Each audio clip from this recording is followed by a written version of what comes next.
পর্ব ২ অদৃশ্য আতঙ্ক। রমেশদার মৃত্যু নিয়ে হাসপাতালের সবাই আতঙ্কিত।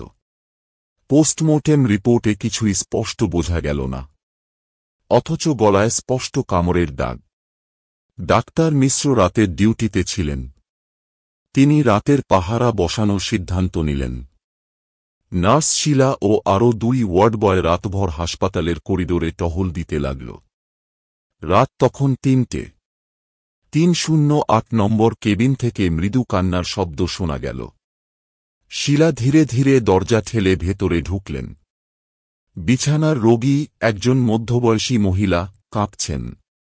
শেষে এখানে ছিল, আমার বুকের ওপর চেপে বসেছিল।